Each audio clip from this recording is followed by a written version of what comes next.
4 का क्वेश्चन है, a farmer sold wheat for ₹68,756, mustard ₹78,580 and gram for 38,750 in the crop market. एक farmer है और वो क्रॉप मार्केट में अपनी फसल बेचता है इतने इतने रुपए में। हमें क्या पूछ रहा है, how much amount of crops did farmer sell in total. वो टोटल कितने रुपए की फसल बेच रहा है हमें ये बताना है। तो हमें लैंग्वेज पहले ऐसे लिख ली है, तो आपको इसमें क्या करना है, इनकी अमाउंट फिल कर लेनी है। रुपीज़ ऑफ व्हीट यानी गेहूं के कितने रुपए हैं उसमें, तो आप लिखोगे 68,756 rupees. Rupees of mustard, mustard कितने के हैं, मस्टर्ड उसने बेचा है 78,580 रुपीज़। रुपीज़ ऑफ ग्राम कितने में है, 38,750 रुपीज़। हमें टोटल अमाउंट पूछ रहा है तो हम क्या करेंगे, सबको प्लस करेंगे। 600 तो कितना आएगा 6, 5 8 13 13 और 5 18, 18 का 8 1 कैरी, 7 5 12 12 और 7 19 और 1 कैरी 20 का 0 कैरी में 2, 8 8 16 16 8 24 और 2 26 का 6 कैरी में 2, 6 7 13 13 3 16 16 और 2 18। तो हमारा टोटल अमाउंट कितना आया है, 1,86,086 रुपीज़। ठीक है, तो इस तरह हमारा 4 का क्वेश्चन भी कंप्लीट हो गया है। अब हम 5 के क्वेश्चन पर आते हैं। In a school there are 3,896 boys and 5,768 girls. How many total students are there in the school. हमें क्या करना है, एक स्कूल दे रखा है, उसमें कह रहा है कि इतने 3,896 बॉयज़ हैं और 5,768 क्या हैं, गर्ल्स हैं। हमें बताना है स्कूल के अंदर टोटल कितने स्टूडेंट हैं। तो हम बॉयज़ और गर्ल्स को क्या करेंगे, प्लस कर देंगे, हमारा टोटल स्टूडेंट्स आ जाएंगे। तो नंबर ऑफ़ बॉयज़ कितने होंगे, तो हमें दे रखा है 3,896।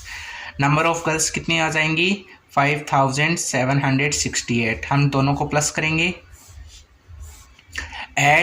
6 8 14 का 4 1 कैरी, 9 6 15 और 1 कैरी, 16 का 6 1 कैरी, 8 7 15 और 1 कैरी, 16 का 6 1 कैरी, 3 5 8 और 1 कैरी 9। और ये कितने आ जाएंगे टोटल स्टूडेंट, तो 9,664 क्या आ जाएंगे, स्टूडेंट्स आ जाएंगे।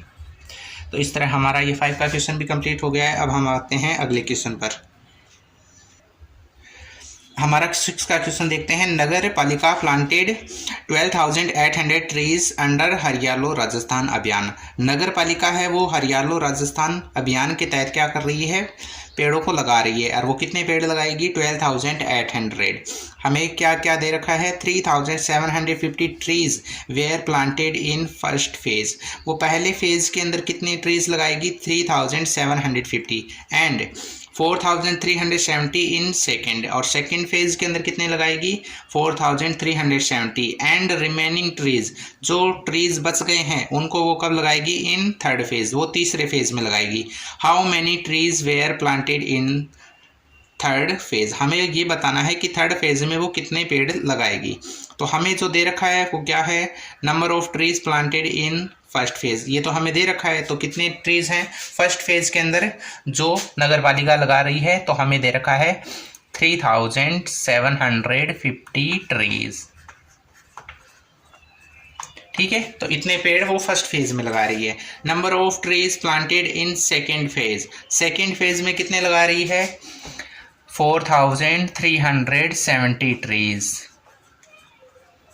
ये सेकेंड फेज में है। अब हमें क्या करना है, number of total trees in both phase, पहले और दूसरे फेज के अंदर कितने पेड़ लगा दिए गए हैं, तो हमें उनका टोटल निकालना है, यानी इन दोनों को प्लस करके निकालना है।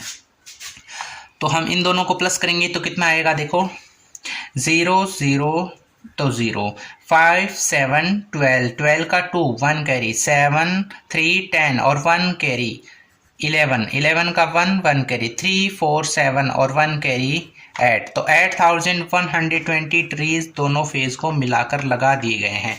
अब हमें क्या कहा था, रिमेनिंग ट्रीज वो थर्ड फेज में लगाएंगे, यानी हमें टोटल में से ये दोनों फेज के माइनस कर देना है। अब जो बचेंगे वो थर्ड फेज में लगा दिए जाएंगे। Number of total trees planted, तो टोटल कितने ट्रीज प्लांट होने हैं 12,800, तो हम लिखेंगे 12,800 ट्रीज। हम अब क्या कर रहे हैं, number of trees planted in third phase. अब थर्ड फेज के अंदर कितना प्लांट होंगे, तो हमें लिखना है 12,800। 12,800 में से ये माइनस कर दो 8,120। अब जो बचेंगे वही थर्ड फेज में लगाए जाएंगे, यानी 0 में से 0 माइनस हो जाएगा 0, 0 में से 2 माइनस नहीं होगा, 0 कैरी ले लेगा, 10 हो जाएगा, 10 में से 2 गया, 8 हो जाएगा, 8 हो जाएगा 7, 7 में से 1 गया, 6 होगा, 2 में से 8 जाता नहीं है, 12 में से 8 जाएगा, 4 बचेगा। तो हमारे पास कितने ट्रीज बच गए हैं, 4,680 ट्रीज जो थर्ड फेज में लगाए जाएंगे। ठीक है, तो हमारा ये 6 का क्वेश्चन है वो भी कंप्लीट हो गया है। अब